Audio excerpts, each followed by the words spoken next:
여러분 싸워봤습니까? 누구하고? 사람하고? 사단하고? 예. 저는 우리 집사람하고 참 많이 싸워봤어요. 그래서 나중에 자꾸 싸우니까 싸움의 도사가 되더라고요. 상대방이 무슨 말을 할지 미리 예측했다가 따닥따닥따닥 공격하면 몇 번은 아니지만 가끔 이긴 적이 있어요. 언제나 내가 많이 졌지만. 그런데 내가 하나님을 알아가는 중에, 그러니까 예수님을 믿으면서도 엄청 싸웠어요. 왜 그러냐면 나의 표준이 점점 높아져 가잖아요. 하나님을 알아가면 알아갈수록. 그러니까 이것을 상대방을 이 잣대에다 재는 거예요. 그러면 대부분 부족한 거예요. 그러니까 옛날보다 더 싸우게 되는 거예요. 옛날에는 표준이나마 낮았으니까 이렇게 살지 하는데 표준은 높아지는데 우리 집사람이 거기에 이르지 못하니까 싸우는 거예요. 근데 주님하고 어느 날 내가 깊이 대화하는 중에 특별히 기도할 때는 내 말을 주님께 고하는 것보다 주님의 음성을 듣는 것이 더 큰 기도의 목적이에요. 내 말은 주님께서 사실은 거의 다 알고 있어요. 내 마음을 알고 계시기 때문에. 그러니까 온 우주 앞에 내가 고백하는 기도에 어떤 의미가 있긴 해요. 이건 사단도 듣고 우주의 존재도 듣고 듣는데 이 앞에서 나의 마음을 표현하는 것은 기도의 목적이기도 해요. 그러니까 가장 기도의 큰 목적은 주님의 음성을 듣는 것이에요. 나에게 뭐라고 하시나. 그런데 이 음성이 어느 날 크게 들린 적이 있었어요. 그러니까 우리 집사람하고 싸울 적마다 계속 미워 죽겠는데 어느 날 우리 집사람 뒤에서 누군가가 우리 집사람을 조종하고 있다고 하는 것을 알게 된 것이에요. 그러니까 갑자기 우리 집사람이 밉지 않고 어떻게 보여요? 불쌍하게 보이는 것이에요. 그러니까 그 증오, 미운 마음 이것이 싹 가라앉으면서 불쌍하게 보이는 것이에요. 싸움의 대상이 바뀌어버렸어요. 그냥 우리가 싸울 때 정확하게 펀치를 날려야 상대방이 KO되듯이 아무데나 펀치를 날리면 힘만 빠지고 상대방은 오히려 비웃고 있는 것이에요. 그러니까 우리의 싸울 대상이 누구냐는 거예요. 사람이냐 아니면 그 뒤에 넘어있는 영적 존재냐 하는 것이에요. 고린도전서 9장 26절에 이처럼 나는 목표가 없는 사람처럼 달리지 않습니다. 나는 허공에다 주먹을 휘둘러대는 사람처럼 싸우지 않습니다. 나는 내 몸을 쳐서 굴복시킵니다.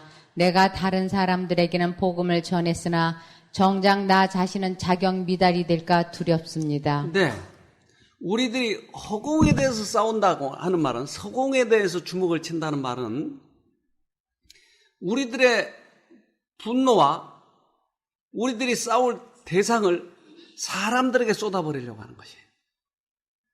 그런데 싸울 대상이 뒤에 있는 영적 존재라고 하는 것이에요. 그러니까 부부 싸움에서 가장 크게 깨달은 게 이거였어요. 어제도 어떤 문제가 저를 괴롭게 해요. 이게 사람의 문제죠, 대부분 관계가. 근데 특별히 내가 어떤 사람에게 잘 대해줬는데, 그리고 상당히 많은 것을 투자를 했는데 상대방이 나를 공격해올 때, 그러한 모든 과거의 은혜를 잊어버리고 공격해올 때 이게 분노가 되는 거예요. 그런데 과거에 내가 베푼 게 있다면 내 힘이 아니고 하나님의 능력이었는데 이것을 내 것으로 착각하니까 분노가 되는 것이게. 그리고 실컷 베풀어 봐야 인간이 인간에게 무엇을 얼마만큼 베풀겠어요? 그러니까 그러한 은혜를 다시 한번 생각해 보니까 이 분노가 가라앉기 시작하는 거예요. 그래서 싸울 대상이 사람이 아니고 누구예요? 사단이에요. 영적 존재라고 하는 것이 영적 존재. 이것을 우리가 이해를 못하니까 자꾸 싸우는 거예요. 싸울 대상이 사실은 영적 존재인 것이. 제가 다른 요양원에 있을 때 한 아가씨가 약간 정신적으로 문제가 있는데 23살 먹은 아가씨였어요. 그런데 맨날 우는 거예요, 맨날. 그래서 나는 죽일려니에요, 나는 죽일려니 하고 자꾸 울어요. 그래서 어느 날 이제 거기에 이제 꽤 오랫동안 계신 분이 저에게 그 직원이 나에게 저분을 꼭 좀 상담을 해 주십시오. 23살 먹은 아가씨. 그래서 상담을 하기 시작을 했어요. 저는요, 옛날에 이상한 그런 종교를 가졌었어요. 그게 여기 가까운 데 가면 그 본부가 있어요. 포천에 가면. 근데 거기에 입교를 하려고 그러면 먼저 이렇게 거기 있는 꽤 중요한 직책이 있는 사람과 이렇게 안수식처럼 하는 거예요. 이렇게. 그런데 이제 거기 들어가서 그 사람에게 안수를 받는데 갑자기 자기의 과거가 떠오른 거예요. 근데 자기 과거가 뭐였냐면 나무꾼이었어요. 여자 처녀인데 과거는 남자 나무꾼이었어요. 나무꾼이 뭐였어요? 선녀의 옷을 다 감춰버리고 또 겁탈해버렸어요. 그러니까 이것이 자기를 괴롭히는 게 계속. 너는 나무꾼이잖아. 너 선녀를 어떻게 했어? 계속 이렇게 하니까 나중엔 그걸 생각할 적마다 우는 거예요. 그 생각이 들려올 적마다. 괴로워 죽겠는 것이. 그러니까 매일 그렇게 오는 거예요. 매일. 그리고 그와 유사한, 예를 들면 나무꾼을 보면 자기 생각이 나는 거예요. 선녀처럼 옷을 하고 다니면 그 선녀를 보고 우는 거예요. 옷을 조금 누가 길게만 늘어뜨려도 저 선녀인데 이러면서 우는 거예요. 자기의 과거를 생각하면서. 그래서 제가 이 전생의 문제에 대해서 설명을 해주기 시작했어요. 우리의 전생에는 없다. 그리고 그것을 예를 들어서 얘기하고 예를 들어서 얘기해요. 그러면 나의 전생애를 그렇게 보여준 것은 누굽니까? 누구죠? 이 생각을 깨달은 다음부터 그가 울음을 그치기 시작했어요. 그가 다시 학교를 나가기 시작했어요. 그랬더니 그 부모가, 엄마가 그 집이 아주 큰 떡집을 하는데 그 요양원에 있는 사람 모두를 다 떡을 먹이려고 떡을 얼마나 많이 해왔는지. 우리 딸이 살았다는 거예요. 예, 한번 읽어보십시다. 정신병원에 입원한 많은 사람들이 내 자신의 경험과 유사한 경험에 의하여 그렇게 되었다는 것을 생각했다. 그들의 양심은 죄책감으로 충격을 받고 그들의 떨리는 믿음은 약속된 하나님의 용서를 감히 주장하지 못했다. 지옥에 대한 정통적 설명이 그들의 피를 혈관 속에서 굳어지게 하고 인상이 그들의 기억의 판 위에서 태워지는 것처럼 보일 때까지 그들은 그 이야기를 들었다. 자나깨나 무시무시한 장면이 그들 앞에 언제나 펼쳐져 있었다. 네, 지옥의 모습. 자기 생각에 지속적으로 들어온 그 각인된 생각. 이것들이 자기를 괴롭힌 것이에요. 그러니까 이 생각을 계속 돌리고 있으면 결국은 정신병이 되는 것이에요. 그러니까 과거의 생각을 끊지 못하면 우리들은 결국 누구의 종이 되어버린 것이에요. 그러니까 그 현실에서 사람과 그 사람을 주장하고 있는 어떤 존재를 구분하지 못하면 우리는 누구든지 여기에 빠져버리고 사람을 미워하게 돼 있어요. 그러니까 우리의 싸움은 누구와의 싸움이에요? 사단과의 싸움이에요. 에베소 6장 12절에 우리는 사람을 대항하여 싸우는 것이 아니라 하늘과 이 어두운 세상을 지배하고 있는 악한 영들인 마귀들을 대항하여 싸우고 있습니다. 네, 우리들의 싸움은 사람과의 싸움이 아니에요. 하늘에 있는 악한 영과의 싸움이에요. 그래서 우리가 사람들과의 관계를 할 때 그 사람 이면에 누가 있는가를 우리가 보는 것이 영적 분별력이에요. 그 사람과 싸우면 결국은 우리는 둘 다 사단의 종노릇 하고 있는 거예요. 그 사람이나 나나 똑같이 사단의 종노릇 하고 있는 거예요. 여기에서 이것을 분별력을 갖게 되면 그 다음부터는 우리들의 싸움이 영적 싸움이기 때문에 영적인 사람이 되고 우리들의 믿음이 많이 자라나게 되는 것이에요. 그래서 이러한 지식을 우리가 배웠다 이 말이에요. 이제 그러면 어떤 사건들이 우리에게 닥쳐올 때 우리는 그 싸움을 싸울 때 누구와 싸워야 되는가를 영적으로 잘 분별해서 싸워야 돼요. 요즘에 그 아주 유명한 류현진 선수가 못 나와서 아주 야구 광들은 굉장히 안타까워하고 있더라고요. 그래서 야구 이 피처들은 특별히 중요한데 피처들은 공을 잘 던져야 상대방이 치지 못하죠. 그런데 저렇게 불펜에서 공을 던지는 거예요, 자꾸. 그러면 감독이 볼 때, 오늘 저 선수 상당히 공이 잘 들어가네? 그러면 마운드에 올려요. 그래가지고, 너 던져. 근데 마운드에 올라가가지고, 공을 던질 때, 피처를 다 기억하고 있지 못하잖아요. 그런데 감독은 다 기록을 가지고 있는 거예요, 상대방. 그러니까, 감독이 사인을 보내는 거예요. 이렇게 하면 야, 걔는 말이야 커브에 약해. 커브를 던져. 걔는 말이야 빠른 공에 약해. 그러니까 빠른 공을 던져. 탁탁 사인을 하면 이 사인대로 던지면 안 맞는 거예요. 근데 내가 조금 잘하면 어때요? 사인을 안 보고 던지는 거야. 그러다 홈런 한 번 맞으면 너 내려 안 되겠다 또. 감독의 사인을 안 보면 치는 거예요. 우리는 어떤 사건 앞에 나아가요.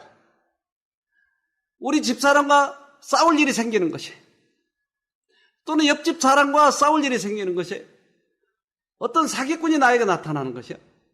그런데 이럴 적마다 감독의 사인을 보지 않냐고 내 생각대로 이 정도는 내가 해결할 수 있어 라고 했을 때 진짜 사기꾼은 사기 아닌 것처럼 사기치는 것이 진짜 사기꾼이에요. 사기꾼을 만들어낸 사람이 사단이에요. 그러니까 사단에게 우리가 속을 때 그것을 알지 못하고 얼마나 많이 부부싸움 했나요, 여러분? 안 그래요? 얼마나 많이 속았냐고요. 그런데 그 이면의 그 존재를 알고 싸웠더라면 나는 지금까지 얼마나 행복하게 많은 사람들에게 영향력을 펴고 그렇게 살겠냐고요. 어제 나도 마음이 상당히 불편했고 힘들었는데 이 사실을 제가 알고 있다고요, 지금. 그런데도 왜 내가 불편하죠? 예? 알고 있다니까요. 왜 그러죠? 나에게 딱 맞는 나의 약점을 집요하게 물고 늘어지는 거예요. 감정이 들어오는 거예요. 그러니까 이 감정에 내가 속는 거예요, 감정에. 근데 사건을 지나가고 나서 나에게 어떤 생각이 들까요? 사건이 지나가고 나면 이제 분별이 되는 거야. 그때 내가 이렇게만 안 했어도 그때 내 감정에 속았네. 이것이 이제 눈에 보이기 시작하는 거예요. 그러니까 싸울 적마다 내 마음이 아프고 힘들지만 이걸 통해서 나에게 뭐가 지금 자라고 있는 거예요? 믿음이 자라고 있는 거예요. 분별력이 자라고 있는 거예요. 나의 영적 힘이 자라고 있는 거예요. 그러니까 그 싸움이 없었다면 내가 이게 잘하지 못했겠죠. 자, 히브리서 12장 10절에 육체의 아버지는 그들이 좋다고 생각하는 대로 잠시 우리를 징계하지만 하나님 아버지는 우리의 유익을 위해서 우리를 징계하여 그분의 거룩하심에 참여하게 하십니다. 육체의 아버지, 그러니까 우리 지금 살아있는 우리를 낳으신 아버지는 아버지가 우리를 교육시키기 위해서 때리기도 하고 때때로 우리를 벌을 주시기도 하고 그래요. 근데 하나님 아버지는 우리들을 이 시험에 허락하신 이유는 뭐라고요? 하늘의 성품에 맞는 거룩함에 참여하도록 하기 위해서 시험을 허락하신 것이다.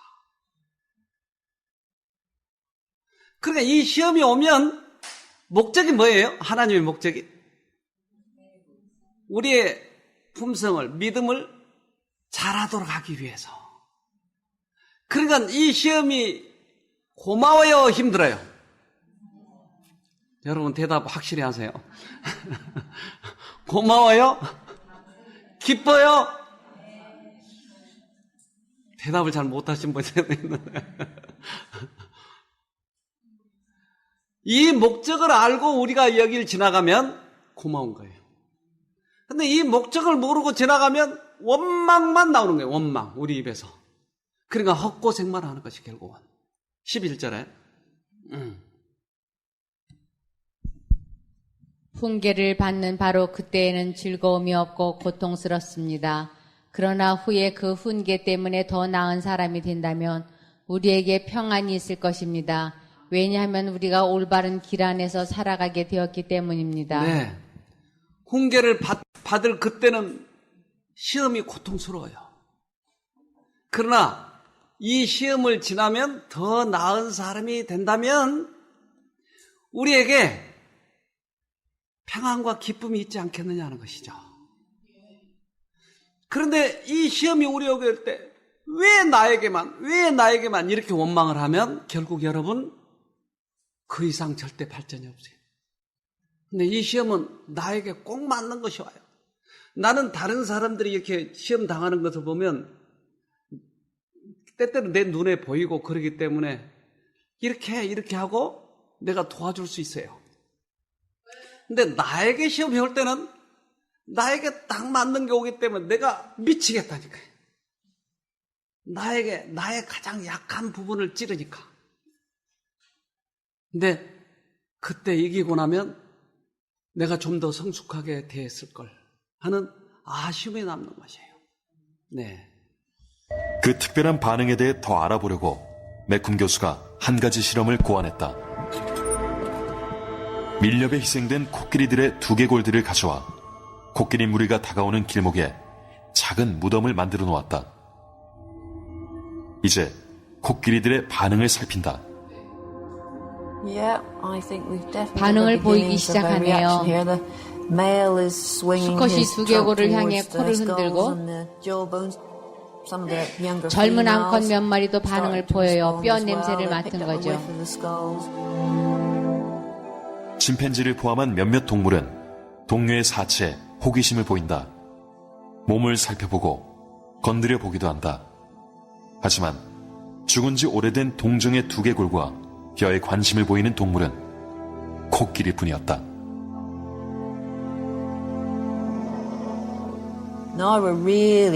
본격적인 반응이 나타납니다. 암컷들이 두개골 주위에 모여들어 턱뼈를 건드려 보고 있어요. 코끝의 수분이 냄새를 더 강하게 만들죠.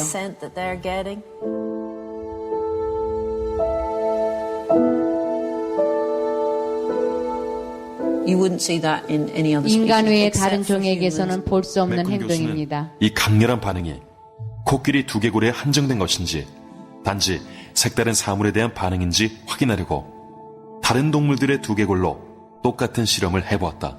If you present elephants with 코끼리들에게 the skulls of 코뿔소나 other 물소 large 같은 herbivores and the biggest herbivores 다른 you can get, 대형 rhino, 초식 동물의 buffalo 두개골을 skulls, 보여주면 you do not get that 저 정도의 level of 반응을 interest. 보이지 Given 않습니다. the choice between the three, they make a 세 종의 beeline, 두개골을 놔두면 for the 코끼리 elephant skull. 두개골 쪽으로 직향하죠. They are definitely able 코끼리는 to 동종의 recognize, 두개골과 유해를 distinguish the skulls 다른 and 동물의 other 유해와 remains of 구별할 수 있는 elephants from 겁니다. other species. 죽은 자에 대한 이런 관심은 코끼리가 단 한 종의 동물과 공유하는 특성이다. 바로 우리 인간이다. Obviously, we are 인간은 확실히 intensely 죽음에 관심이 많고 involved 강하게 and interested 몰두합니다. in death in the sense that 인간 our 관계는 relationships 죽음 continue 이후에도 beyond that. 계속되니까요. It's very interesting that this 고도로 사회적인 동물인 highly 코끼리 social 역시 animal seems to also have 죽음 social 이후에도 interest that 관심을 extends 보인다는 beyond death. 점이 무척 흥미롭습니다. 코끼리가 죽음 이후에 관심을 보인다? 네. 두개골을 보고 관심을 보인다? 이것은 특별하다 하는 거죠. 사람만이 죽음 이후에 하늘에 대해서 관심을 갖는 거죠. 그러니까 사람은 저런 동물들과 달리 먹고 먹히고 하는 정도 그런 싸움이 아니고 우리는 앞으로 있을 하늘에 대해서의 관심이에요. 그러니까 이 땅에서 어떤 싸움을 싸우느냐에 따라서 하늘이 우리들에게 결정이 되니까. 그래서 우리들의 죽음 이후에 그 무한한 삶에 대해서 관심을 가지고 있다면 이 싸움을 정직하게 싸울 거예요. 우리들이 유익이 되게 싸울 거예요. 그러니까 이 싸움이 이 땅에서만 끝나버린다면 우리는 아무렇게나 살아도 돼. 화를 내도 되고 성질을 내고 매일 두들겨 패기도 하고. 그러나 그 너머의 삶이 있기 때문에 이 싸움은 우리가 신중하게 해야 된다고 하는 것이에요. 한 아주머니가 여기 오셨는데 이분은 유방암, 그래서 온몸에 번졌어요. 13번째 항암제를 맞았는데 항암제를 맞은 후에 검사를 해봤더니 또 자랐어요. 그러니까 항암제도 의지할 수 없다면 무엇을 의지해야 돼요? 이분은 저 위에 쉼터 있을 때 오신 분인데 저 여기 있는 아이들이 그들의 아이들이었어요. 이 두 내가 이 아이를 쳐다보면서 매일 내가 죽으면 어떡해 여보. 그러니까 죽음 이후에 이 아이들을 어떻게 길러야 될지에 대해서 두 부부가 매일 대화를 하는 거예요. 그 뒤로 우리가 꽤 많은 오랫동안 관심을 가졌었는데 이 남편에게 이 죽음을 앞두고 영적 싸움을 싸워가는 이 아주머니가 매일의 성품이 달라지는 것을 보는 거예요. 그렇게 남편과 옛날은 그렇게 싸우고 했던 분이 이제 이 남편을 용서하고 남편 하는 행동에 대해서 관용을 베풀고, 그러니까 자신과의 싸움이에요. 지금 남편과의 싸움이 아니고 자신과의 싸움을 싸우는 거예요. 이 싸움에서 승리를 하면 우리는 하늘에 간다고 하는 거예요. 이분은 복이 있어요. 왜 그러냐면 시한을 정해놓고 그 싸움을 싸워서 이기려고 하기 때문에. 우리는 갑자기 죽음을 당하면 이 준비를 못하는 것이. 근데 시한을 두고 싸움을 싸우면서 그가 이 사후를 맞이한다고 하는 것은 얼마나 중요한지 몰라요. 자, 하늘의 배틀은 지상의 배틀로서 짤 수 있는 것보다 더 좋고 오히려 더 튼튼한 날줄과 시줄을 가지고 배를 짠다. 그 결과는 인조 직물이 아니고 마찰과 시련을 견딜 수 있는 직물이 된다. 영원히 견딜 사랑의 황금 사슬로서 마음과 마음이 서로 연결될 것이다. 네.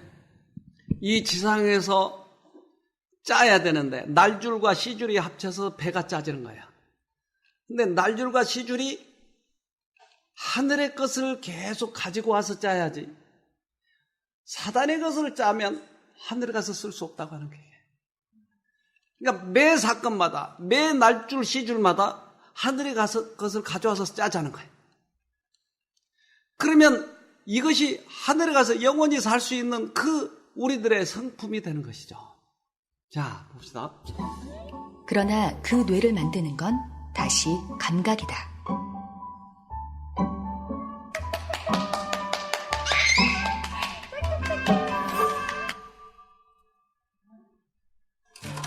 태어날 때 성인 뇌의 25%에 불과하던 뇌는 새롭게 배우고 감각하는 동안 폭발적으로 성장한다. 성인이 돼도 뇌는 변화를 멈추지 않는다.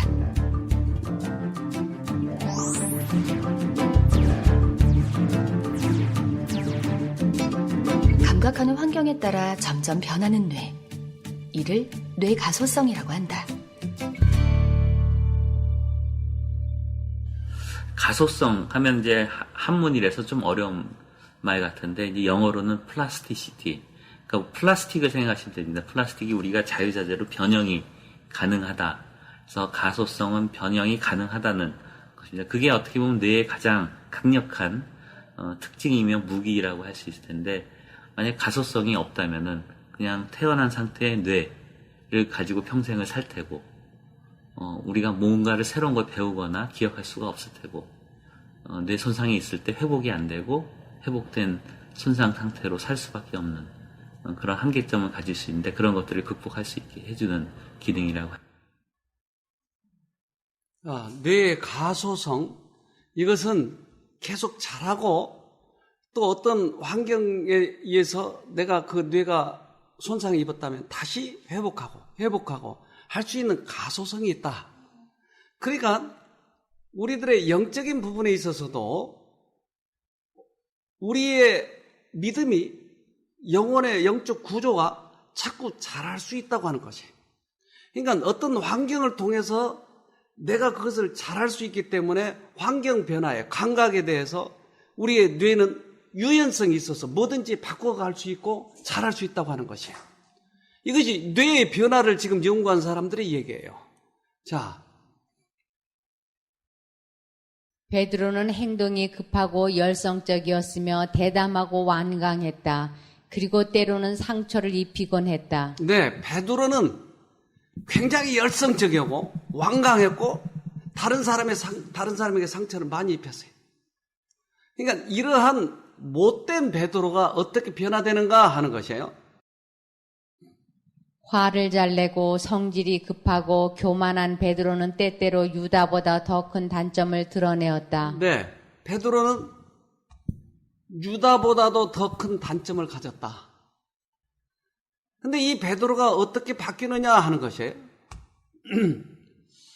네, 마태복음 26장 34절에 예수께서 가라사대 내가 진실로 내게 이르노니 오늘 밤 닭 울기 전에 내가 3번 나를 부인하리라. 예수님은 닭 울기 전에 내가 나를 3번 부인하리라고 얘기를 했어요. 그렇다면 예수님 말이 옳아요? 내 생각이 옳아요? 예수님 말이 옳아요? 여러분이 대답을 하는데 좀 약간 꺼려 하시는가요? 예수님 말이 옳아요? 그러면 어떤 사건이 나타났을 때 나에게 양심에 말씀하시면 어느 말이 옳아요? 그래서 예수님이 내 양심에 말씀하셨을 때 우리는 감정대로 해요? 성질대로 해요? 아니면 양심에 말하는 대로 해요? 여러분 이걸 잘 생각해 보세요. 성질대로 해버리잖아요. 이것이 자신과의 싸움이에요. 베드로가 어떻게 싸우는지. 자, 35절에 베드로가 가로되 내가 주와 함께 죽을지언정 주를 부인하지 않겠나이다 하고 모든 제자도 이와 같이 말하니라. 네, 예수님이 네가 나를 3번 부인하리라 하고 진리를 말씀하셨는데 아이고 예수님 웃기네. 아니 내가 배반한다고요? 그런 소리를 왜 해요? 예수님은 정신이 없나 봐. 이렇게 얘기해버렸단 말이에요. 우리는 극한 상황 속에서 예수님이 나에게 말씀하시는데 우리는 우리들의 성질대로 해버린 거죠. 그때 기도하지 않는 것이에요. 여러분 이것이 싸울 때 이게 승리의 방법이에요. 이게 묘미예요. 극한 상황 속에서 부르는 거예요. 왜 그러냐면 감정은 사단이 놓아줬기 때문에 이 감정대로 해버리면 100% 지는 거예요. 근데 그때 순간적으로 어떻게 해야 되는가. 그래서 예수님이 결국 끌려가나요? 붙잡혀 가는 거예요. 예수님이 가는데 멀찌감치 베드로가 따라가요. 그런데 그 대제사장의 마당에 종들이 베드로를 보고 마침 그때 모닥불이 피어 있으니까 화가 나죠. 어둑어둑한데 베드로에게 너 꼭 예수님 따라다니는 사람 같다? 내가 무슨 예수를 따라다녀? 아니야, 너 틀림없이 예수 따라다닌 것 같다. 아이고 웃기지만 나 예수 예자도 몰라. 아니야, 너 틀림없이 따라다녔어. 나 예수 그 자식 몰라. 저주해버려요, 예수를. 그런데 닭이 꼭 끼어오는 거예요. 네. 저가 저주하며 맹세하여 가로되 내가 그 사람을 알지 못하노라 하니 닭이 곧 울더라. 네. 자기는 철저하게 부인하지 않는다고 했는데 3번이나 부인하고 있는 것이. 근데 그때 닭이 꺾여 하고 오는 거예요. 베드로의 심정이 어떨까요? 그런데 그 장면을 예수님이 다 보고 계신 것이에요. 자기는 자기 혼자 이 종하고 얘기한 줄 알았는데 예수님이 그 장면을 다 보고 있었다. 그 순간 예수님하고 눈이 마주치는 거예요. 예수님이 베드로 같으면 너 죽어. 너 나 배반했지? 나중에 봐. 베드로 같으면 이랬을 거예요. 근데 예수님의 눈을 보니 너무나 인자하시게 자기를 쳐다보고 있는 거예요. 이때 베드로가 크게 통곡을 합니다. 내가 예수님을 배반했구나.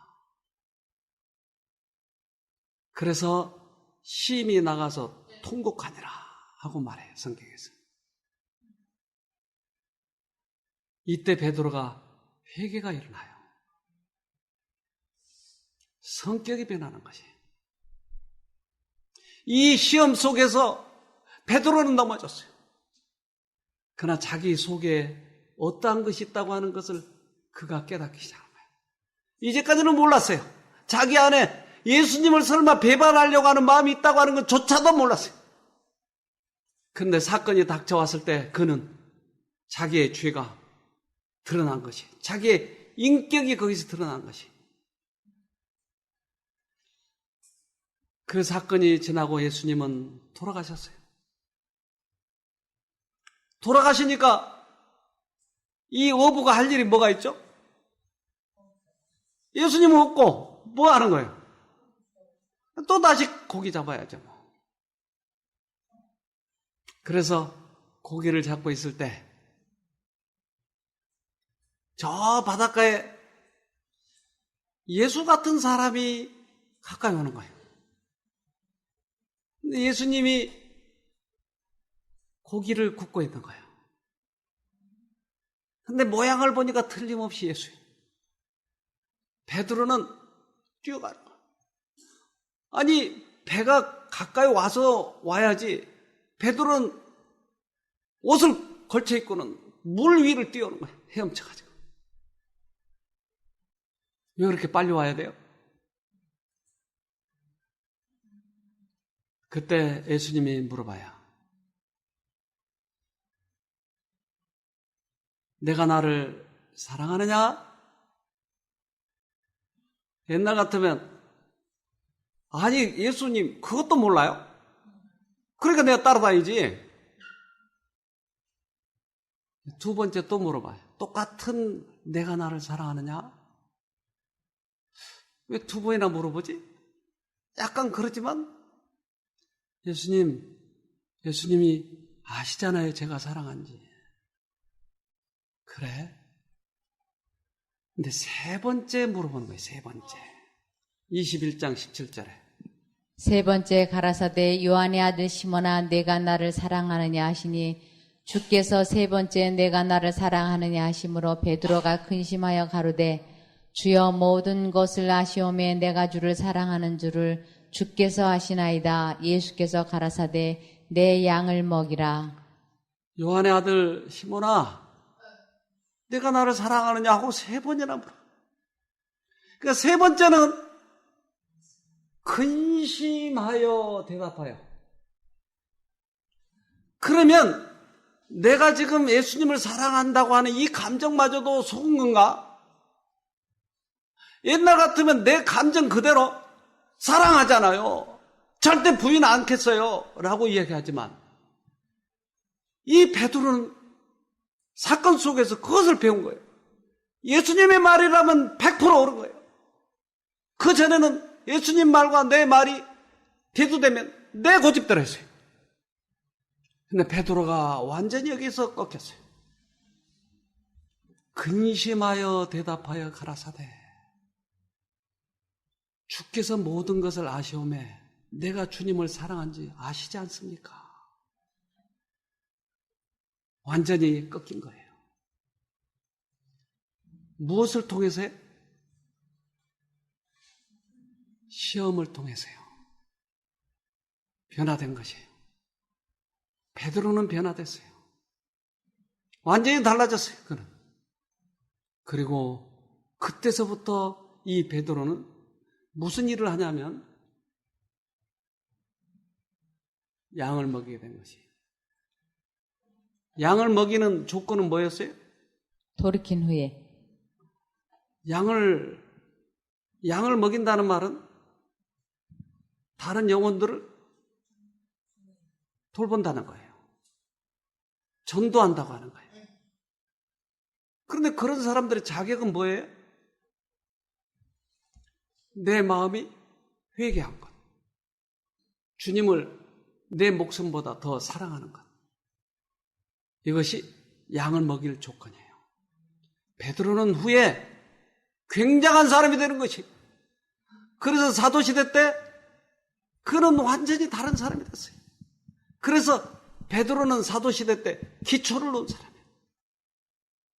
내가 너에게 열쇠를 준다고 말씀하셨어요. 송충이에요. 송충이가 뭐가 돼요? 나비가 되는 것이에요. 우리가 회개를 하면 바로 이렇게 달라질 것이에요. 하나님께서는 지금도 우리들에게 이 사건을 통해서 무엇인가를 가르쳐 주려고 하는 거예요. 베드로전서 4장 12절. 사랑하는 자들아 너희를 시련하려고 오는 불시험을 이상한 일 당하는 것 같이 이상히 여기지 말고 오직 너희가 그리스도의 고난에 참여하는 것으로 즐거워하라. 이는 그의 영광을 나타내실 때에 너희로 즐거워하고 기뻐하게 하려 함이라. 너희에게 오는 시련을, 불시험을 이상하다고 생각하지 마라. 왜 나에게만 이게 왔어? 그 시련이 어떤 것이든 간에 죽을 뻔한 것이라든지 모멸감을 가졌다든지 어떤 시험이든지 이것이 오면 어떻게 하라고요? 어떻게 하라고요? 여러분 즐거워해야 되겠죠? 네. 그런데 즐거워해야 될 이유를 분명히 알면 즐거워해요. 그게 뭐예요?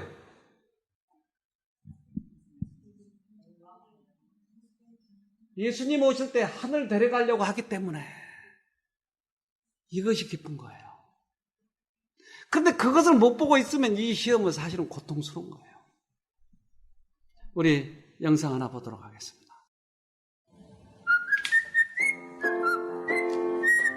앵무새 노래.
대단하죠, 앵무새. 난 저런 앵무새 처음 봤어요. 근데 보통 회색 앵무새가 머리가 좋더라고요. 네. 대단하네요. 어떻게 저렇게 배우는지. 사람보다 낫죠? 나보다는 훨씬 나은 것 같아요, 지금. 근데 어떻게 배운지 아세요? 저 앵무새를 지하실에다 가둬요. 그리고는 밥 줄 적마다 그 노래를 하는 거예요. 그럼 밥 줄 적마다 한 마디씩을 따라서 하는 거예요. 그러면 몇 마디 몇 마디 이래서 다 하면 노래 전체를 저렇게 부를 수가 있는 거예요. 밥 줄 적마다 따라서 하는 거예요. 우리는 어둡고 배고플 때, 시험에 당할 때, 아무도 나를 도와줄 수 없는 이 암이 말기라는 거예요. 인간이 아무도 나를 도와줄 수 없어요. 근데 그때 하늘을 보면서 노래를 배우는 것이에요. 이 노래를 할 수 있어야만이 하늘에 들어가는 것이에요. 이 노래를 못 배우면 하늘에 못 가는 것이에요. 그래서 하늘에 가서 노래를 하려면 요한계시록 15장 3절에 하나님의 종 모세의 노래와 어린 양의 노래를 이렇게 부르고 있었습니다. 전능하신 주 하나님, 주께서 하시는 일은 크고도 놀랍습니다. 만민의 왕이시여 주님의 길은 바르고 참되십니다. 네, 하나님의 종 모세의 노래와 어린 양의 노래, 이것은 하늘 들어가기 전에 유리 바닷가에서 부르는 노래예요. 이게 이 노래는 하나님의 종 모세의 노래와 어린 양의 노래는 우리들이 이 땅에서 사건 속에서 배운 경험의 노래예요. 이게. 근데 이 경험의 노래를 할 수 없는 사람은 못 들어가는 거예요, 거기. 그래서 이 시련이 우리들에게 왔다고 하는 거예요. 이제 우리는 이 노래를 배우는 것이에요. 오늘도 배우고 내일도 배우고 못 배우면 헛고생만 하는 것이에요. 이제 내 생각을 괴롭힐 때 하늘을 쳐다보고 배우고 또 하늘을 쳐다보고 배우고 이 암이 나에게 있는 사이에 배울 것을 배우고 빨리 배우면 빨리 끝날 거예요. 느리게 배우면 느리게 끝날 거예요. 그리고 다음에는 내가 배운 노래는 다시 그 시험이 오지 않을 거예요. 이제 꼭 승리하시길 바랍니다. 아멘. 우리도 모세와 어린 양의 노래를 꼭 배우도록 그렇게 하십시다. 기도합시다. 하늘에 계신 아버지, 우리들에게 그 노래를 가르쳐 주시기 위하여 그 시험을 허락하셨다고 하는 것을 생각하니 참으로 감사합니다. 이제까지 막연히 싸웠던 우리들을 불쌍히 여겨주시고 이제는 목표를 정확히 보고 싸울 수 있도록 도와주시옵소서. 너무나 힘들었던 우리들의 시험, 이제 주님을 바라보면서 싸울 때 우리들의 모든 눈물을 씻겨줄 그 주님을 바라보고 이길 때 우리들에게 희망이 있는 것을 알았습니다. 우리 모두가 꼭 승리할 수 있도록 도와주시고 하늘 유리 바닷가에 서서 모세와 어린 양의 노래를 우리 모두가 함께 부를 수 있도록 도와주시옵소서. 예수님 이름으로 기도합니다. 아멘.